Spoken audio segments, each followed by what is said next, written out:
Okay, so good evening, everyone. We have almost as many people watching as there are in in the chapel, and I'm not going to say how many people that is. I'll keep you guys guessing. Um, so the topic this evening for our Contemporary Issues monthly class is a new teshuva, a position paper essentially, from the Law Committee of the Conservative Movement. So first, let me just highlight that people here who already know what the Law Committee is, but just briefly to explain what the Law Committee is and why it's important to the conservative movement, and kind of helps define us as a movement and distinguishes us from other denominations of Judaism. So the Law Committee is a collection of about 25 rabbis of diverse backgrounds, but who are all scholarly and knowledgeable, who are chosen from the different arms of the movement. The United Synagogue of Conservative Judaism, the organization that represents the synagogues and congregations of the movement, select people to sit. The Jewish Theological Seminary, the main academic institution of the movement, chooses people to be on the Law Committee, and the Rabbinical Assembly, which is the organization of conservative rabbis, chooses people as well. So from those three organizations, rabbis are chosen.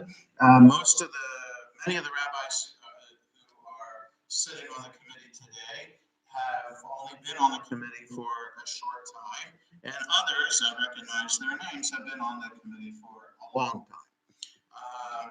And it's unclear to me how people are chosen and how long they can stay, and anything about that.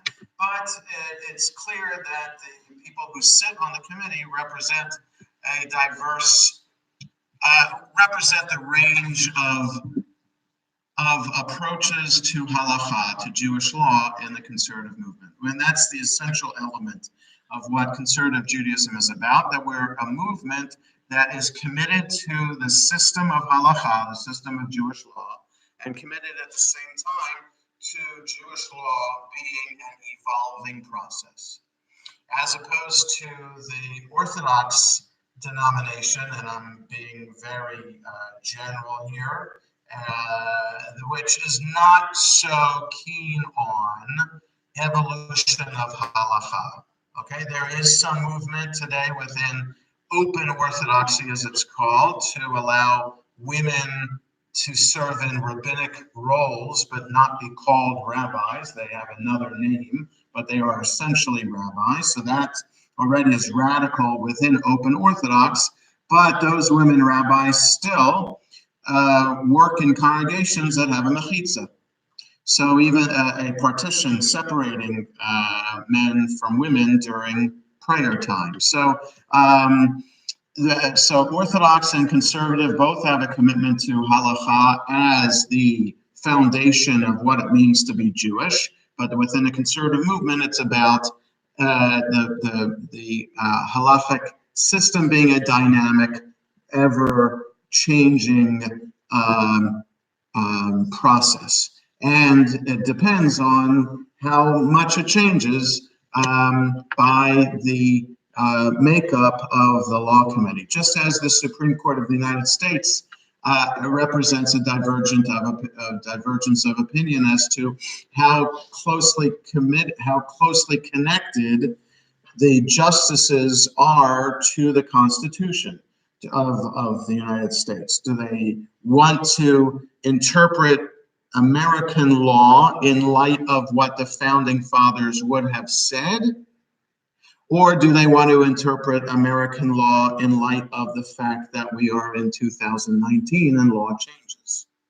And everywhere in between. So again, I'm oversimplifying just for the sake of this class, but you understand, just as the justices of the Supreme Court represent different opinions related to the Constitution, the rabbis who sit on the Law Committee of the conservative movement also represent different opinions as to how quickly and why also law should change. Okay, so the law committee essentially serves as really an important body within the conservative movement. But I would hazard that and guess that most people who belong to conservative synagogues have no idea that there is a law committee.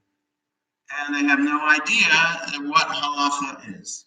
So that it could be my fault, my being a rabbi's fault. I think that I have talked about the law committee before, not just in this setting in adult education, but also in sermons and discussions on Shabbat morning. So I would assume that other rabbis across North America do this as well. I say North America because what is interesting is that the Israeli rabbinical branch of the Rabbinical Assembly, the Rabbinical Assembly is divided into regions around the world. The Israel region happens to be the largest of the regions in terms of number of rabbis, not geography. And the Israel Rabbinical Assembly has its own law committee, arguing that the issues that the conservative movement faces in Israel are different than the rest of the world. Well, not so sure about that, but I wasn't involved in the politics that allowed that to happen, but that's the way it is. So there is an Israeli Vad Halacha, which essentially means law committee or halacha committee. And at times they have tackled the same issues that the law committee in New York has tackled, reaching a different conclusion. So in other words, for example, the law committee 60 years ago discussed whether we being members of conservative synagogues, can drive to synagogue on Shabbat. And in the 1950s, the majority opinion said yes, it's okay to drive, as long as you're driving just to synagogue and just home, then it's okay, because based on the reality of the time that people were moving out of urban areas into the suburbs, and it was difficult, if not impossible, for everybody to walk to synagogue anymore. So, and if they said that people can only walk to synagogue, well, then the rabbis would be putting synagogues out of business. And so they said, let's say this, that people are allowed to, as opposed to Orthodox synagogues that were also moving to the suburbs that had parking lots that were chained closed on Shabbat, but people were still driving to those synagogues but parking in the neighborhood. So it just represents a different approach to the reality. The Orthodox denomination ignored the issue rather than taking a stance on it. And the conservative movement said, you know what, we'll be more modern here. We'll take this public stance that it's okay to drive to synagogue on Shabbat. The Israeli law committee said, no, you're not allowed to drive to synagogue on Shabbat. Do the Orthodox have a law committee? Do the Orthodox have a law committee? So the way it works in Orthodox is that rabbis, and it's the same in the conservative movement, individual synagogue rabbis have the authority to make decisions when it comes to Jewish law. They make decisions for their synagogue. They make decisions on behalf of individuals who come to them from their synagogue about particular points. But if there were to be some kind of radical issue, like a public stance on the role of homosexual Jews in Orthodox Judaism, or the role of women in Judaism, that's a bigger global issue that an individual rabbi would stay away from and rather hand it over to their particular rabbinic body. So it's possible that they don't necessarily have a law committee per se like we do, but there's something called a Beit Din, a tribunal that of the scholars of one major rabbinic organization for the Orthodox is the RCA, not the television maker, but the Rabbinical Council of America. So if you graduate, if you are ordained a rabbi from Yeshiva University, you're automatically a member of the Rabbinical Council of America. And there are other Orthodox ordaining institutions. There's one in Chicago. There are others in New York and around America and Canada that the graduates could be part of the RCA. And then there are more Orthodox. There's Agudath Israel is one organization of ultra-Orthodox rabbis, like Lakewood rabbis are part of that. So there are other rabbinic bodies within Orthodoxy that handle global issues like that. But for the most part, it's individual Orthodox rabbis. And then within the Washington area, for example, this is other metropolitan areas have something similar. So that mainly that you have rabbinic bodies that get together to be kashrut supervisors. Okay, so you have nationally, you have OU, you have OK, you have KUFK. Those are the three big ones, and that are the most common symbols that you'll see on products that you buy in supermarkets, etc. And then there are also in metropolitan areas more local organizations. Well, also Harris Teeter, for example, there's another one called CRC. That's the Chicago Rabbinic Council. So you'll see that in a triangle, a letter R with two C's on either side of it. Chicago Rabbinic Council. If you take a look, like milk and Harris Teeter has a CRC symbol on it. So that's not as common. Anyway, our area has the Washington Vod, which happens to be pretty strict when it comes to supervising kashrut, to the point where it has been difficult for restaurants, kosher restaurants, to make money because of the conditions that the Washington Vod put onto becoming a kosher establishment. Whereas Rabbi Shmuel Hertzfeld has decided to start his own kashrut supervising agency, which then gets the average Jew to wonder, why is that?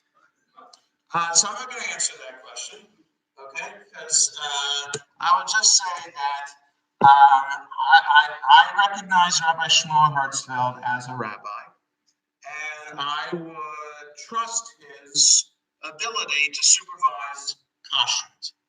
And I'm telling you, the way he does supervision is different from the way the Washington Vod does kashrut supervision. And there's one, I'm not sure about that. I think the woman rabbi who works at Bov Shalom is part of that. But there's a third Washington, it's the DC flag with Jewish stars on it instead of the regular stars, and it's DC kosher. That's the symbol for Rabbi Hertzfeld. So he does a couple of restaurants like Plant Burger, a couple places like that. And they're all vegan. Okay, they're all vegan. I'm just saying. Just saying that. So we're getting off topic, but it's fine. I'm doing that intentionally, but I just want to. It's a general conversation about law committees and how things like this work. So when it comes to kashrut, there's a concept called yotzei v'nichnas, going and coming and going. And that is, if you trust the person who owns the restaurant and the people who work there, and that you've trained them as to what kashrut is all about, and you know as the supervisor that the ingredients that they are buying and using are consistent, like they're continuing to buy the spices and all other products from the same, then there's no reason that you have to be there every minute that the restaurant is open. You don't have to do that. The Washington Vod says you have to do that. And so therefore, immediately, a restaurant needs to pay a full-time salary for a kashrut supervisor when they're just starting out and they don't have the money to pay somebody like that what they think is extraneous money, when they need to have porters and cooks and cleaners and things like that. You need a full-time salary for a mashgiach. Already you're putting someone in the black, or in the red, whatever. So I'm a rabbi, not an accountant. Yeah. So whereas Shmuel Hertzfeld, rightly, he's not making this up. It's in the sources that, well, if it's a total vegan place, all right, most vegan things are kosher. Most. It depends on how they're processed. But if the source for, if the huge wholesale stuff that the Plant Burger, for example, is buying to make their food, all has kosher supervision on it, there's no way that they're going to make a mistake, right? Because if their philosophy is to be vegan, they're not going to bring meat in, so you can trust them. So with that, the Yotzei B'Nichnas category works. Now, there are some people who say, well, if it's Rabbi Hertzfeld, I'm not going there. So again, I'm not playing those politics games, but that's what it is. It's all politics games. And so if it's Rabbi Hertzfeld is supervising something, I trusted I would eat there. There's another one called the Beltway Vod, which is Rabbi Gori Topolovsky of the Aspen Hill Orthodox Synagogue, and a couple of other, the Sephardic rabbi of Magen David in Rockville, and one or two others that are part of this Beltway Vod, and I'm not sure what they supervise. It's possible they do Supergirl, but I think she's switched to a more standard costume. So she's Star K. So that's out of Baltimore. So that's all. Okay. So anyway, that's it. So yeah, go ahead, Lauren. Yes. Years ago, we took the kids, they were little, and we went to the Utz factory. Yes. And by the way, if you haven't gone, you should go. It's really It's in fun. Pennsylvania, Chambers. Yeah. Hanover, Pennsylvania. Yeah. Hanover, yes. And so, and Utz potato chips, I think are OU. Yes. So I assumed that there'd be some rabbinical character there, like making sure that everything was fine. And there was not. Oh. And I asked, I said, Yeah, so where is that yeah, person? right. Yes, and first of all, like the people who do the tours have no idea. Right. Yeah, but I So- said, do you ever see somebody walking around that like, looks like a rabbi or an Amish man? Right. Yes. And they said, yeah, once in a while they come through, take a tour, and There you go. Okay, so but it's very once in a while. So this is what Laura is describing about the Utz potato chip factory is similar to this Yotzei B'Nichnas. Right. If in that particular plant they're making this particular kind of potato chip, Right. and that's their run for a week, let's say. Right. All right, because they could be changing. Like they could be doing the plain potato chips. Right. So if they say he'd be there to start the process going, and okay, so it's just potatoes and salt and whatever else. So I don't need to be here every day. But if you switch it over to the sour cream and onion, Yeah, right. or you switch it over to cheddar cheese potato Right, chips, right. that way we got new ingredients coming in. I got to be there to make sure. So yes, so for that, there's no reason why somebody has to be there every single minute of the day. So, okay, so enough of a digression there. So that's the purpose of the law committee. So the conservative movement does not do kashrut. So it's just not economically feasible because most of the people in America who buy certified kosher food wouldn't necessarily buy a conservative movement hashgacha. They would only buy Orthodox hashgacha. So the market for making it worthwhile to do kashrut just doesn't make sense for the conservative movement.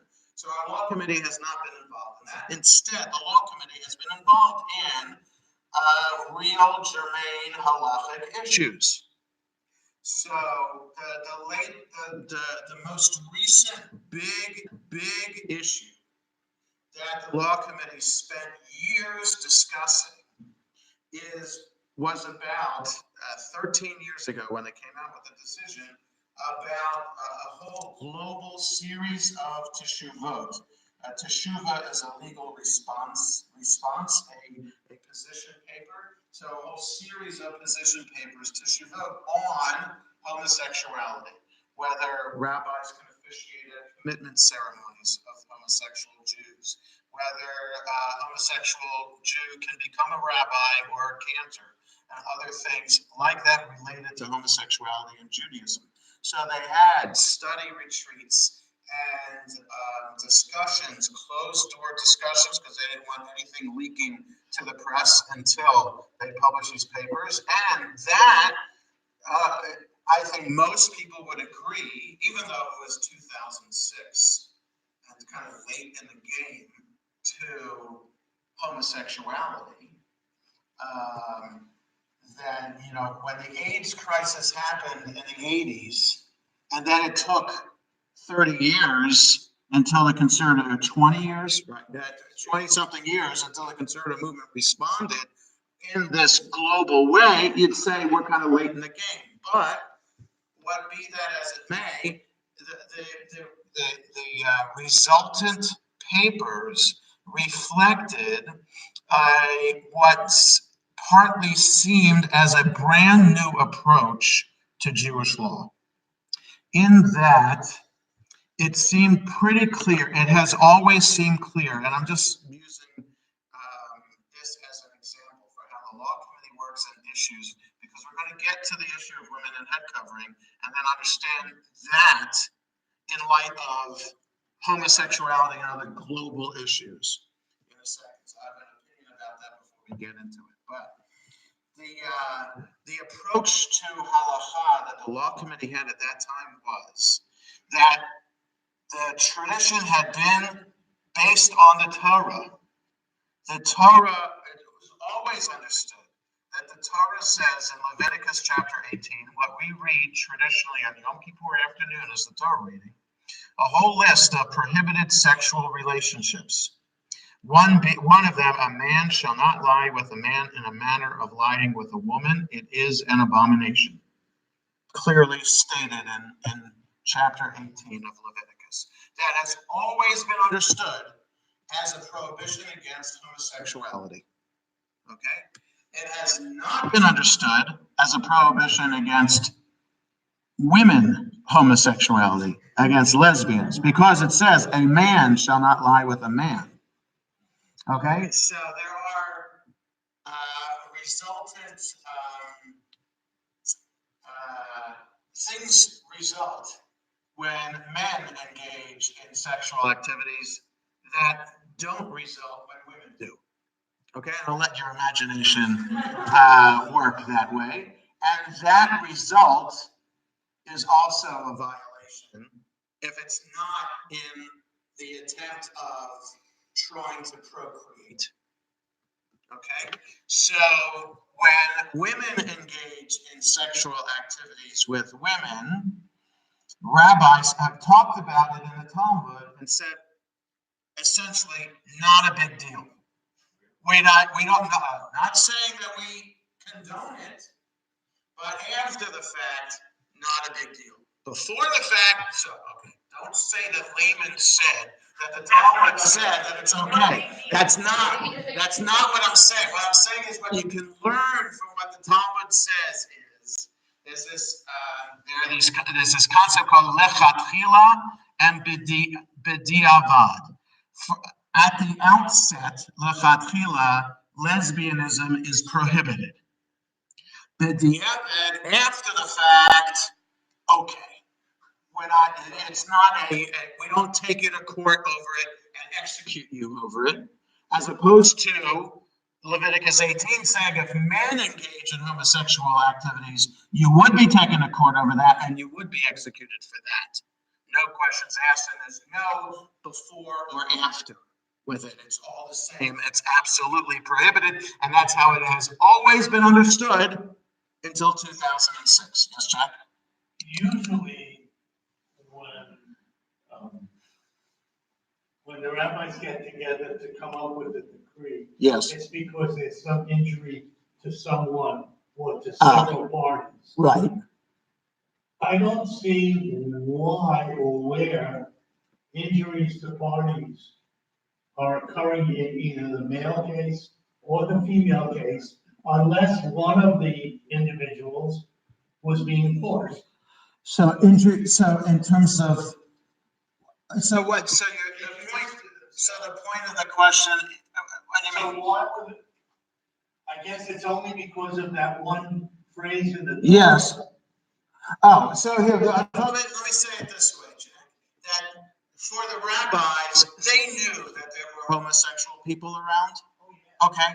But I would imagine that it was not it was seen, okay, it was seen as a pagan activity.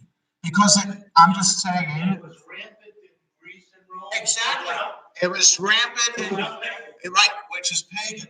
So that's what I'm saying. They saw it in Greek and Roman culture, and they prohibited it and reinforced the prohibition in Jewish culture because they might have seen Jews assimilating into Greek and Roman culture and perhaps wanting to engage in those sexual activities too. So the rabbis reinforced the prohibition for the Torah without understanding the psychology or the genetics or the biology of people who actually were homosexual and could not help but be homosexual. And I don't mean anything, I don't mean to be sounding as if I'm denigrating people who are homosexual. I only mean to say that the rabbis only understood homosexuality as depravity and an abomination, as a choice that people should not be making, because they didn't want Jews, the rabbis did not want Jews to be acting Roman and Greek in that way too. So what I'm saying is it's only in modern times when geneticists, medical practitioners, etc., understood the issue of homosexuality as a chromosomal, genetic, hormonal issue, and that people are naturally born homosexual. And so it's that the rabbis of the Law Committee in 2006 recognized and said that the Torah must not have been talking about that when it prohibited a man, when it said a man shall not lie with a man. So there's one thing that the rabbis did was overturn, rabbis of the Law Committee, overturn a precedent found in the Torah, which does not happen. It's just not something that you do. In other words, it would be as if the rabbis of the Law Committee said it would be, now it's okay to eat a cheeseburger. I mean, with real meat, not fake meat, and real cheese and not fake cheese. Okay, so real dairy cheese and real animal meat.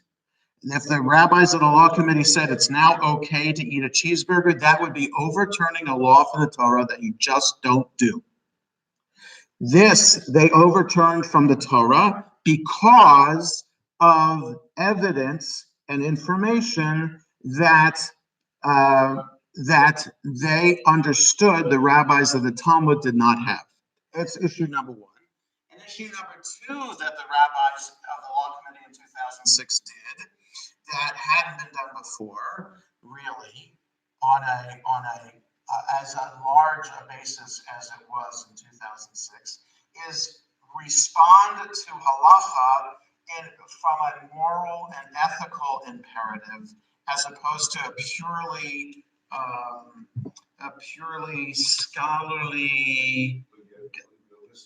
scholarly legalistic perspective, just like having an ivory tower discussion, as opposed to reality on the ground, and you have an ethical and moral issue that you're dealing with.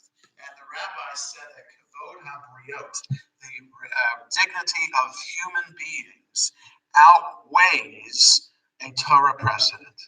And we did, as a congregation, look at the Teshuvot back in 2006. I remember having a couple of sessions in the Bressler house about this.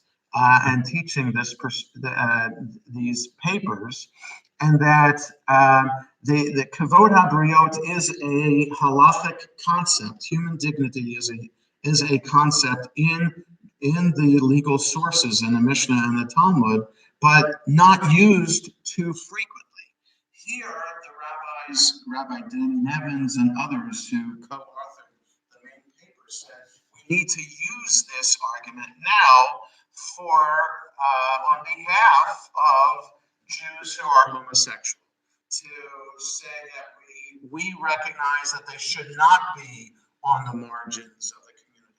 We recognize that they should not be celibate, and not just celibate, that we should not force them to be heterosexual and to hide who they really are, but rather recognize that, yes, they have just as a valued place in the community as everyone else. That was radical for the Law Committee of 2006, and created a stir, because I remember speaking about this in one of my first sermons in 1994. The only paper we had at that time was a paper by Rabbi Joel Roth on this, recognizing the science and recognizing that people are born homosexual, but Joel Roth was not willing to go where the people in 2006 went, in terms of saying, well, we have human dignity that should outweigh Torah.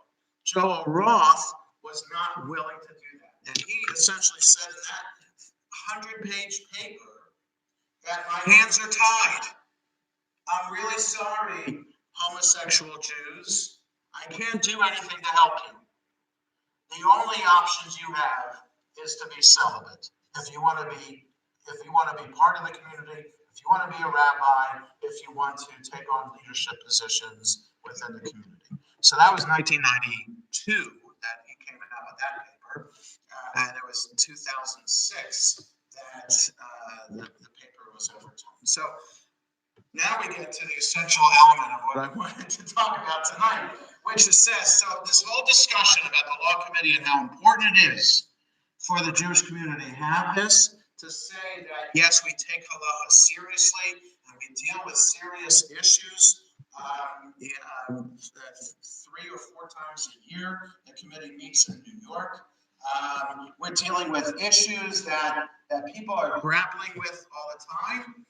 And then I get an email, because I'm a member of the Rabbinical Assembly. So I get Rabbinical Assembly news last week. Here are the teshuvot that were just passed by the Law Committee. These great teshuvot that would be responding to issues, moral, ethical issues of the day. Should you wear blue thread in your tzitzit? That was paper number 1. Should women be obligated to have a head covering when they pray? So the topics are interesting, scholarly, and legalistic, but really, does anybody care about this? I mean, is that what I'm saying is, shouldn't the, exactly, Jack's saying, I don't get it. They spent all this time, and this is the paper, to be fair, wait. To be fair, there is one paper that they're dealing with, which is the role of people with intellectual disabilities in the Jewish community. That is an important paper to work on. What in that same email, it said it passed its 3rd reading. So I don't know what changes they're making to it, but I have seen a draft of that because I sit on the Disability Inclusion Committee of the Rabbinical Assembly. So I saw one draft of that back in May, and there was a Law Committee meeting in June. So I guess that was the 2nd reading. So I just had the 3rd reading 2 weeks ago. Okay, that I really want to see. And the Law Committee in Israel already passed something in Hebrew from Rabbi Brad Artson. So Rabbi Brad Artson and an Israeli rabbi wrote a paper about this very thing, that just was passed by the Israeli Law Committee 2 weeks ago, but written in Hebrew. So if you do it, if you go to the PDF of that and do Google Translate, you can get a translation of it into English. And that essentially says people with intellectual disabilities should be counted in a median, and it should be full members of that's an important paper. Okay, so I'm waiting for the law committee here to publish that same paper or a similar paper to it, but really, like we dealt with women in head covering already. Been there, done that. Why would the law committee think that this is important enough even to consider and spend time over? Now, let me just say, how does the law committee deal with issues? So rabbis would ask questions let me back up. If any of you had a question for me about a halakhic issue, I would either give you an answer right away. I'd say, let me look that up and then give you an answer. Or I would say, I really don't know. I feel like this is an important issue, and I'm going to bring this up with the law committee and see what they say about it, which I have done. So, so head covering, that should have been answered. Any rabbi worth their ordination, 5 years, 6 years in rabbinical school, can answer the question: should women have their head covered? When they don't, it's up to individual choice. And so I have this book, the ordination of women as rabbis. Rabbi Simon Greenberg, may he rest in peace, was a vice chancellor of the seminary back in the 70s and 80s, and he edited all the papers and teshuvot that were written by faculty members of the Jewish Theological Seminary about whether women should be allowed into rabbinical school. I entered rabbinical school in 1984, the very first year that women were allowed in.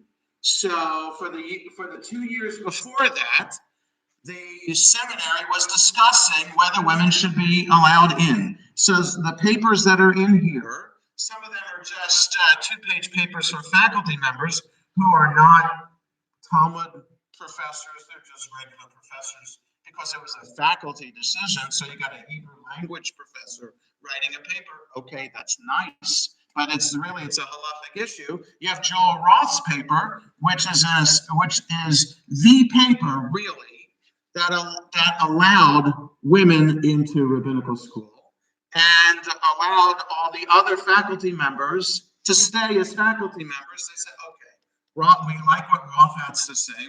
We respect his approach to halacha. And if he says that the Talmud and the Shulchan Aruch, the major law code from 500 years ago, says that it's okay, then it's okay. So in there, he deals with everything, with the role of women in prayer, because if you're going to have a woman as a rabbi, then the woman rabbi has to do everything on behalf of the community. That means leading people in prayer. That means serving as a witness on documents, right? Signing a ketubah or signing a divorce document, and officiating at a wedding or a funeral, which really it doesn't matter who does that. You don't have to be a rabbi to do those things. So it's really leading people in prayer, and also wearing the garb that people wear when they come to pray. So Joel Roth answered this in 1982. So why do they feel that they need this paper in 2019 is beyond me. Now, that's not saying anything about Rabbi Jane Kanarek. I'm not sure how to pronounce the last name. Kanarek. I don't know. She's a professor at Hebrew College in Boston, and is a member of the Rabbinical Assembly. But I don't know who she is. I've never met her, so that's why I don't know how to pronounce her last name. But so she has a PhD, and she wrote this paper. And she doesn't say in the paper why she wrote this paper. And the law committee didn't say why they dealt with this.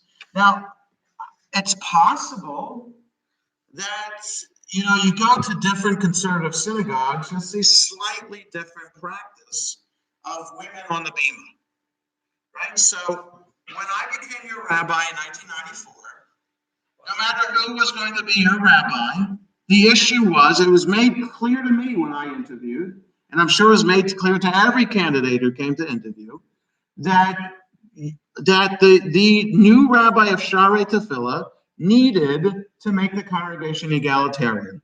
Congregation was ready for it, they wanted it, and my predecessor, may he rest in peace, he was ordained Orthodox, but a member of the Rabbinical Assembly, which was common at the time, was not interested and was not in favor of egalitarianism, which is fine, but in 1994, the congregation was ready for it. So fine, I was brought up that way, egalitarian.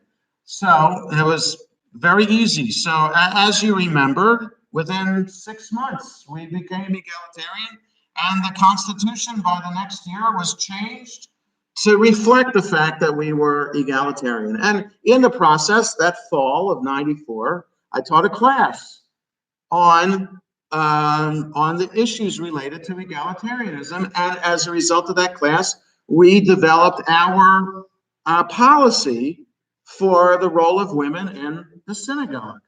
That women automatically were counted in a minyan. And, well, we didn't ask questions. So Saul said if they wanted to be. We just assumed all women would be counted in a minyan unless they told me they didn't want to be counted. So, which is a little bit different. So the assumption, everybody here, let's say we were having a service right now, I'd be counting everyone here in a minyan unless somebody told me, don't count me. I ran a minyan where we had 10 people, but the person who was saying, said she didn't. Right. So we know who that woman is as a member of our congregation who refuses to be counted. That's fine. That's no, but it's a discussion for another time. Anyway, so one policy we had was all women are counted in a minyan unless a woman tells me they don't want to be counted. Okay. The second thing is that we said that when women lead the service, women have to be dressed in the garb of the day. So when we lead the service in the evening, we don't wear tallis, we just have a head covering on. So a woman or a man would have to wear a head covering to lead the service. Oh, I don't need this Teshuvah 2019, 25 years in the future, because Joel Roth had said in 1982 that that's what you should do. Because Joel Roth said the issue for women being counted in a minyan and the role of women in general in Judaism is based on how we categorize the whole system of 613 commandments. We can divide them up as those commandments that relate to our relationship to God, like keeping Shabbat, and those commandments that relate to our fellow human being, like feeding the poor. Okay, so that's one way to divide up categorize the 613. Another way is those that are positive commandments, like keep kosher, and negative commandments, do not steal. Okay, so that's another way. So there are 248 positive and 365 negative. And a third way to divide them up, and there's the only 3 ways to do it, are time-bound commandments, like lighting Shabbos candles is a time-bound commandment. Because you could light Shabbos candles on Wednesday if you wanted to, but that's not a mitzvah to do it at that time, because Shabbos starts on Friday evening. So to end at a particular time, you got to light the Shabbos candles. That's a time-bound commandment versus non-time-bound commandments like keeping kosher. Like you're supposed to keep kosher all the time, not just on the first Tuesday of the month.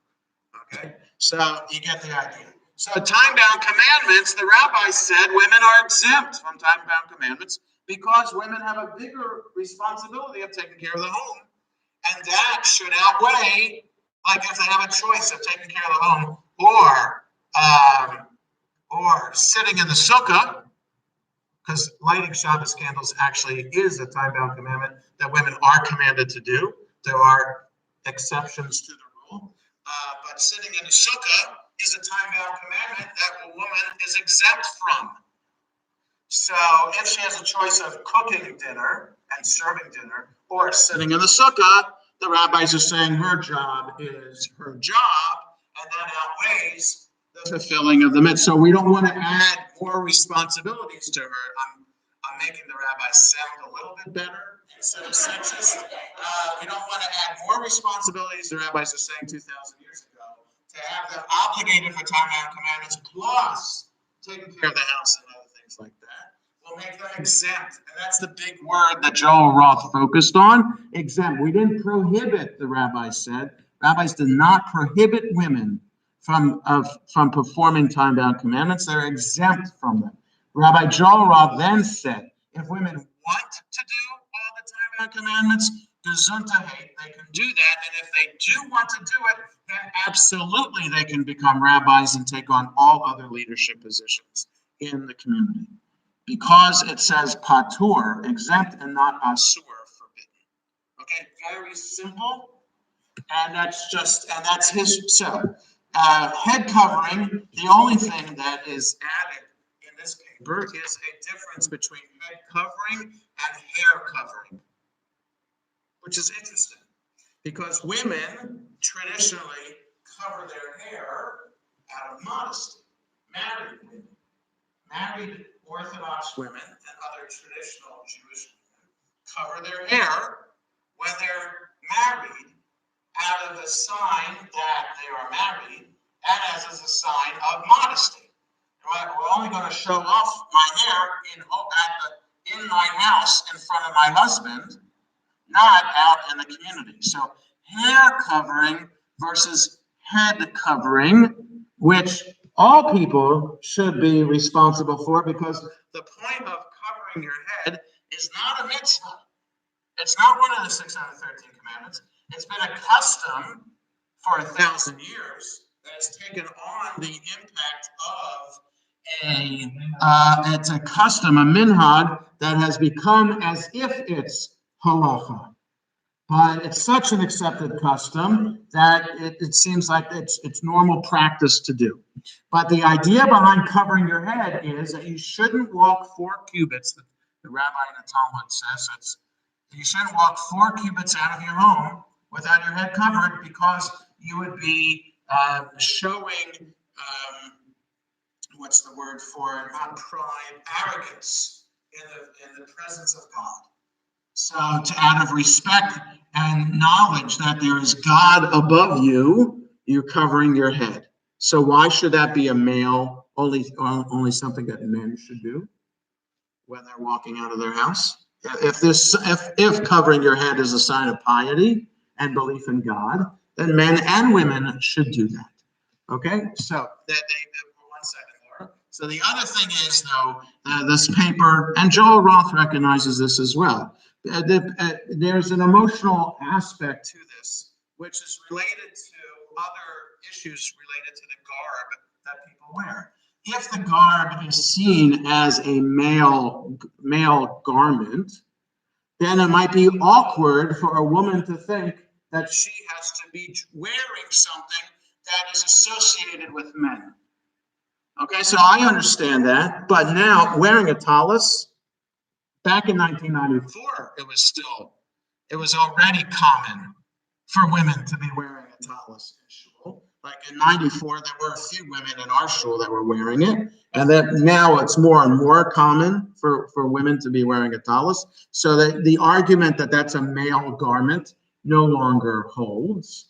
But a kippah looked like a male garment. There were feminine editions of it, but now there are feminine editions of head coverings. And there are, I mean, just not to pick on Jackie, but she's wearing something from the beard over there that is usually associated with the male style of a kippah. And many women wear that too, as opposed to the old-fashioned doily with a bobby pin, or the other kind of fancier kind of woven metal things, or other crocheted kippot that look feminine, whatever that means, looking feminine. So there is that argument that women don't want to wear head covering because they want to maintain their feminine identity, different from men. So in '94, when we went through the policies of what we would do, we agreed at that time as religious committee and congregation that women coming up onto the bema would need to have a head covering. If they're coming up onto the bema to lead the service, they have to wear the additional garb of the day. So in the evening, it's just a head covering. In the morning, to lead a service, if it's Shabbat, just a talit. But if it's a weekday morning, it would be tefillin also. Because tefillin is a commandment also that is not necessarily male-oriented. Men or women could wear tefillin. There's nothing particularly masculine about it. It's always been understood that men wore it and women didn't. But we know, as Roth points out in his paper, Rashi's daughters wore tefillin. So there are women in Jewish history who have worn tefillin before. Even Rashi, the great Torah commentator from 1,000 years ago, his daughters wore tefillin. So if there are models out there of women wearing tefillin, we know it was done. And absolutely, women should do it. So we have, when I teach the 6th and 7th graders how to wear talis and tefillin, I'm saying, well, everybody, all the boys and girls who are coming into the chapel are putting on a kippah, putting on a talit, and learning how to put on tefillin. And again, not to pick on somebody, but Sid Schwartz, may he rest in peace, passed away a month ago. His son Jeff and granddaughter Taryn have been coming to the services occasionally to say Kaddish, and Taryn has been putting on talis and tefillin with her father Jeff when they come to morning minyan. So that's because I taught her how to wear tefillin. At her bat mitzvah, when we had it in Israel, traveled to Israel, she and the other, and Orly Marshall and her family, we had the bat mitzvah service at the Kotel on a Thursday morning, and both of them wore talis and tefillin for that service. So that's just how we do it here. But I understand that in other conservative synagogues, it's not a requirement to do that. So that could be confusing. So that's, but at the time, and I guess it would be important to reinforce that message every couple of years, and I do that with the kids on Sunday morning, that this is our policy and this is how we understand it. But again, so Laura, you had a question before, and then Saul. I have 2 questions. Yeah. One is more basic. Yeah. So when you were talking about wearing a head covering, and Yes. this is, I'm talking about for men or women, and you said like you shouldn't walk 4 cubits Outside of your house without. a head covering. But, and because it's showing your arrogance. Right. Okay, so, but in your house, it's Right. okay. Right. No. So, okay. So yeah. So I'll ask the second question in a moment. Let me just address this. Yeah. So again, it's not a halacha. It wasn't a halachic statement from that rabbi. There are statements in which, like in the section called Pirkei Avot, the 6 chapters in the Mishnah of like these ethical precepts and sayings that the rabbis are teaching about how we should conduct ourselves ethically and morally. Right. One such statement would be not to walk out of your house without your head covered. It had nothing to do with, okay, now what's the halacha about that? It was only a statement that when you're outside in public, don't think so highly of yourself that you think that you're self-important and that there's no other higher authority than you. That when you're outside of your house, you need to recognize, and you need to recognize this in your house too, that there is a higher authority. And when you're in your house or out of your house, you need to cover your head to recognize that. It's just so it's understood that as a teaching moment, not a halachic moment. Okay, so it's a fine line, but it's meant in that way. Right. Okay, and the other question. And we talked about this so many times about the head covering talis for the women and how it's not the case in all conservative synagogues. Right. So say Joe Blow from New Jersey Right. comes and says, and he is given an honor, and he or she is given Right. an honor, and it's not her custom Right. to Right. wear a head covering. Right. What What do we do? So Laura's asking, what if there's a guest who is not part of our community, who is given an honor, let's say they're a family member of a bar mitzvah, and Aunt Jean, and they want to give her an aliyah. So I meet with the families of B'nai Mitzvah 2 months before. We go through this and reinforce the message that women, when they come to the bima, if they're opening the ark, they only need the head covering, don't need a talit to do that.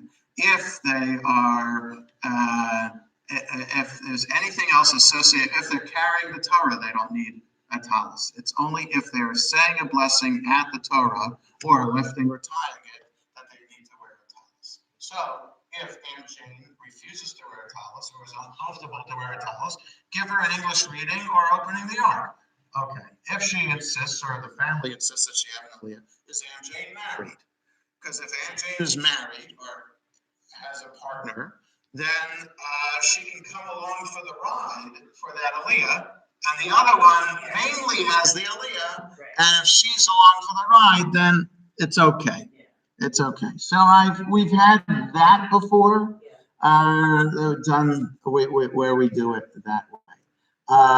So again, it's working with the family on a case-by-case basis. So this one, however, might suggest that Teshuvah might suggest that we could be random in how we enforce the policy. And I'd rather not be random in that. I'd like to create the sense that this is the Sharei Tefillah policy, whether you're here all the time or just a guest in our community. And there's just a little bit of education that's involved in explaining this to guests to our community. So, Yeah, I have a couple. yeah. One of them is really basic, and that is the law committee is the JTS, right? It's law committee is JTS, United Synagogue and Rabbinical Assembly. Okay, but there are other seminaries. Yes, in the United States. right. Do they have different? No, okay. So there are only 2 law committees in the world for the conservative movement. The Israeli Rabbinical Assembly has its law committee, and then the law committee that's based in New York.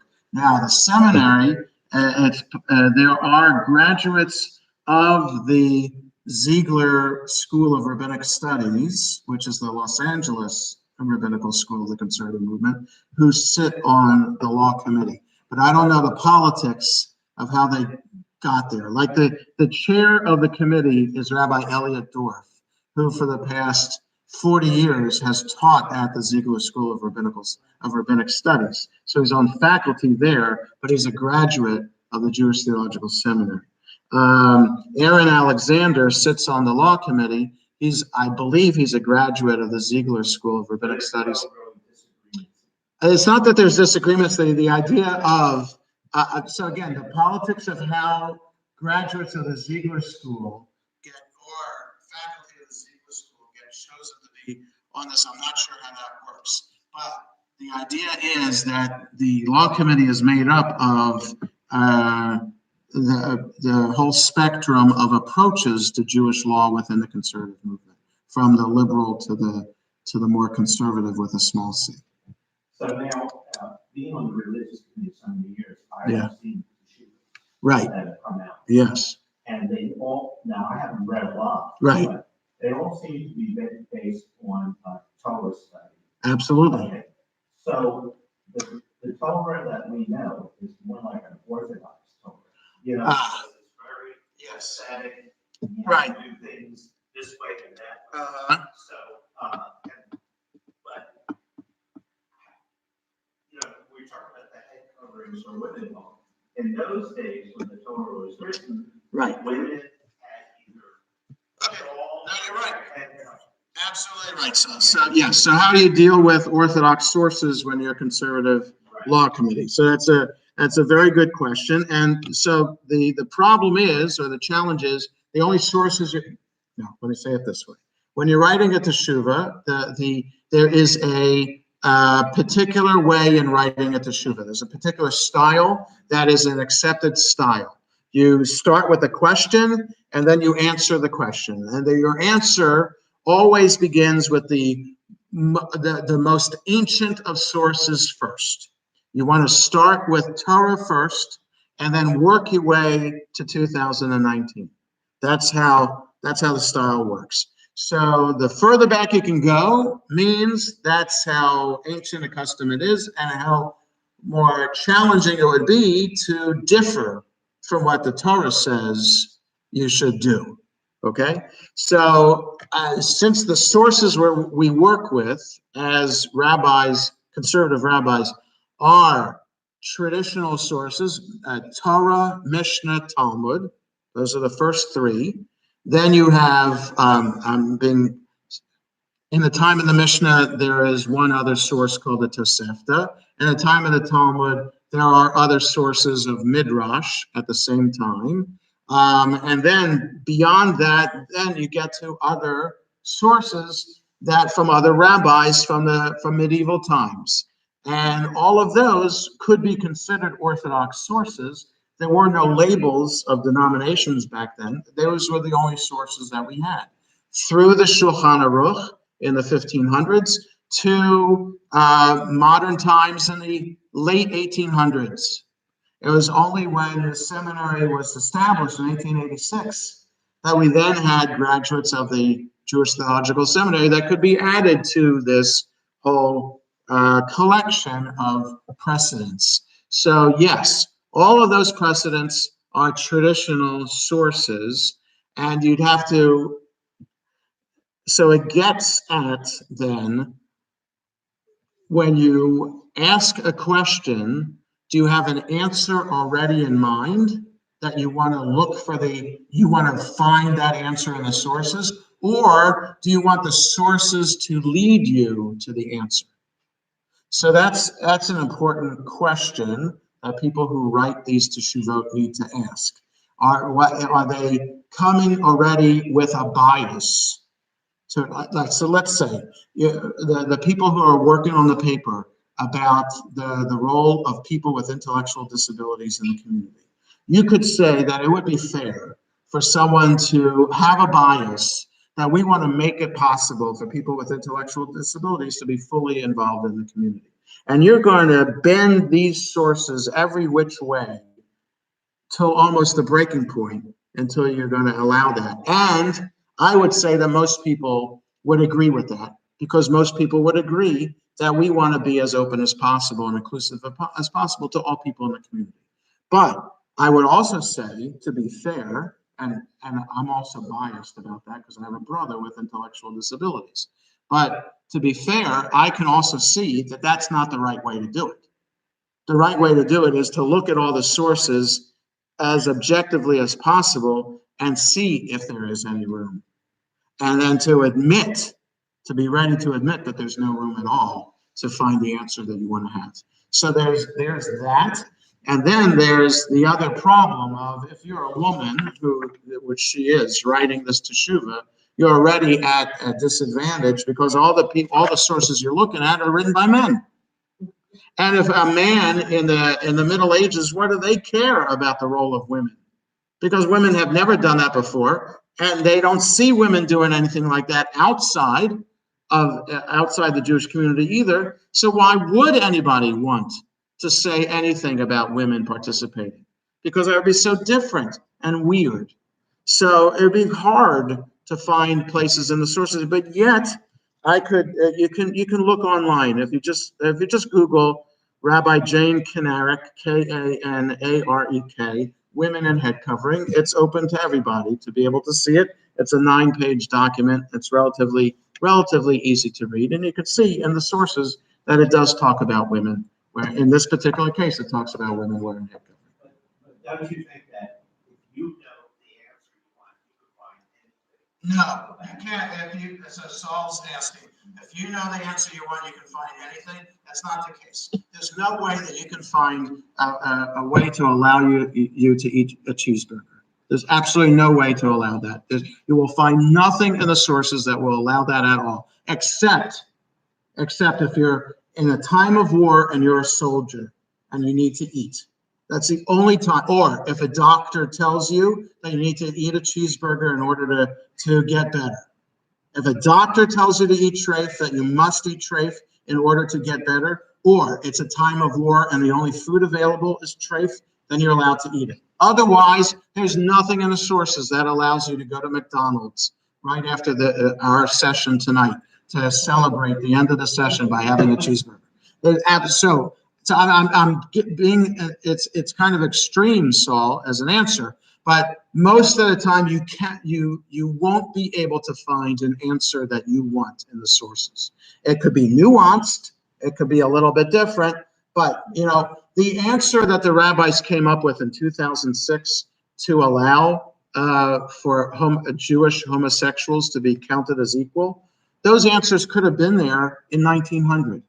But people in 1900 were not in the mindset to see it that way and to be willing to look for a way to allow people with homosexuals an equal role in society. Just society wasn't ready for it yet. In 2006, and I'm sure more in society was ready for it, and then you're more ready to look to be more creative in how you look at the sources. So I think it's a matter of the time that we're living in. What are the ethical, moral imperatives of society that we're living in? And that drives us in how we read the sources and how we're willing to read the sources. So all these are important points in how we understand the evolution of law in general and Jewish law specifically. So Adriana, what were you going to ask? And then we'll end. Yeah. Yeah, so this was approved on November 13th by a vote of 16-1. So it was just there was no minority opinion. It was just this, it happened to be a woman rabbi who voted against this. And there are 5 rabbis, including a woman, 2 women who abstained. So we don't know why they voted, why the one voted against it and why 5 abstained. Right, so this is, it's not, for this particular case, there wasn't a majority opinion and there wasn't a minority opinion. It was only just this one opinion. And I think that's probably because, I really don't know what was the motivation for writing this. Because like I said, you had this from 1984, whenever this, 85, whenever this was published. It was here already. And already people in conservative synagogues, women are covering their heads already. So why did we need this? And that's not clear from this issue. Yeah. The bottom line, yes. So every teshuva has a ruling at the end of it. Because women and girls' customary practice is increasingly moving in the direction of head covering in synagogue, and because the textual tradition leans toward requiring women's head covering as opposed to hair covering, right, which I pointed out before, we advocate the 4 following practices. 1, women and girls should cover their heads when reading from the Torah and when receiving an aliyah. 2, in deference to kavod hatzibur, that's respect for the community, women and girls should cover their heads when acting as prayer leader. So we do this already, but what I add there is talis too, for the morning. Well, we're only reading Torah in the morning. When praying Shachrit, Mincha, or Mariv, morning, afternoon, or evening services as an individual, not coming to shul, if you're just praying on your own, women and girls should cover their heads at least when reciting the Amidah, and ideally during the entire prayer service. You have to read the Teshuvah to understand the difference there. So it's kind of weird that you could start the service and then when you get to the Amidah, put the head covering on and then take it off when you're done with the Amidah. You could do that, but again, you have to read the Teshuvah as to why. It makes more sense to just cover your head for the whole service. And 4, head covering at other times is a matter of personal piety. In other words, like what I do. I wear a kippah all the time. So that, she is saying, is a matter of personal piety. And a woman or girl may cover her hair with a garment of her choice. That garment need not publicly identify her as a Jew. So there are women rabbis who do wear a kippah all the time, just like I wear a kippah all the time. And that, she says, is a matter of personal piety. So, yeah, go ahead. Is this a suggestion or something? It's a ruling. Do So there's nothing to implement that we haven't implemented already, because we already have this as our policy. Already our policy, number one, women should cover their heads when reading Torah and receiving Aliyah. Yes, we've been doing that since 1994. Two, that women and girls should cover their heads when acting as prayer leader. We've been doing that since 1994. Three, when davening on their own, that I can't tell people what to do on their own. Okay, and four, what to do on other times. That's not just a matter of personal piety, it's also a matter of personal safety. That's what I would add to that. In America, not so much, but in France, absolutely. It's not just a matter of personal piety, but personal safety, whether you want to wear a kippah out in public. Yes. What rest of the community? Sure. So again, right. So that's an interesting question, Adriana, and I really have to stop here. It's 8:56, and I don't want to keep on going. And I know other people have their hands up. So it's an interesting question. When a man comes into the building, into the service, I ask them if I'm usually standing at the door for the beginning of the service. I will tell a man to put on a kippah. I will not tell a woman to cover their head. Right. So that's my problem. And so according to this paper, so that's a matter of, right. So that's number three. When a woman is praying on their own, well, even with the community, they're not up on the bima. That's so it's for the Amida. They should have it. So are we now? So that's the question that you have. So are we now going to go around the sanctuary and hand out kippot right when we're starting to sing Michamocha, right before the Amida? We're supposed to go around and ask women to cover their heads. So I'm thinking about the women who are there in synagogue already on a regular Shabbat morning. I'd say 90% of them have their heads covered. Just because it's just become so prevalent a practice now for women to be covering their heads. There might be, I'd say it's even 95%. I'm just thinking, what women in our congregation don't have their heads covered? Right. Okay. Hey, Lauren. Okay, but you're not there every Shabbos. Okay. And the shul that you do go to on Shabbos sometimes, or Shalom, Orthodox shul, women are covering their hair. Yeah, no. But you see the difference again. Married women are covering their hair when they're in that shul, not covering their heads for the piety reasons. It's a distinction. There are some that wear. Okay, there are some that wear kippot. Okay. It's just. Okay, that kind of right. synagogue. Yes. Okay. Yeah. Fair enough. But here's my question. Okay, but I should stop. Yes, I know. Okay. This is one question. Okay. Okay. Yes. Okay. If that's the rule that JTS says. The law committee, not committee JTS. Yes. Says everybody's got to cover their hair. Yes. And when you go on the bima, everybody, women, Right. men. But that is our policy since 1994. Right. Yes. Right. I know that. Yes. Then why do other synagogues Not do it. that? Okay. Why do others? So is it fair to end here with this one? Why do other synagogues not do this? So this is the problem or the challenge of the conservative movement, that we are not unified in practice. Okay. And that is because there are a variety of, rabbis of all denominations have the right, as being the rabbi, to make the decision, be the ultimate authority for the congregation. And the rabbis would have a number of factors that they would have to consider to make this decision. So it could be that in some synagogues, the religious committee of that synagogue could have an overwhelming feeling that we're not going to be forcing women, because women traditionally hadn't done this before. Why are we going to force them to change? Men have always done this, so we're going to enforce men doing this. Even though men, maybe a male guest coming as a are a mitzvah guest, has never worn a tallis before. We're gonna make them do it, and they would, no questions asked about that. But a woman who hasn't been doing that before, now we're gonna make her do it. There's still that sense that there's that making her do it. And we don't want to be more inclusive. We don't want to make people do anything. We want to make them feel comfortable.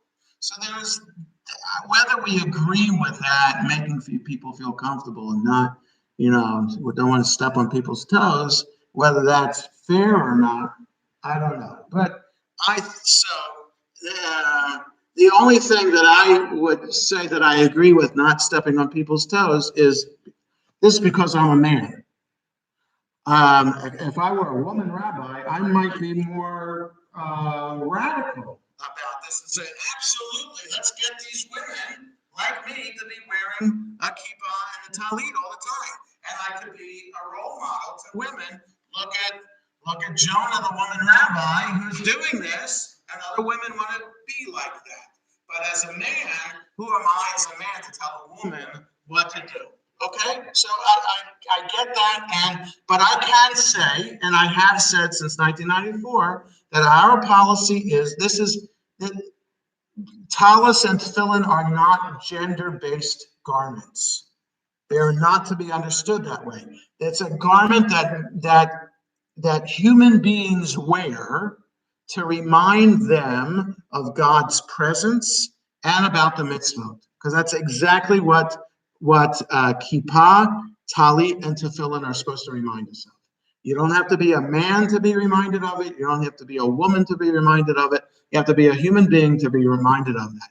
And as I teach the kids, human beings are fickle. We need constant reminders that God is around us and that there are commandments to observe.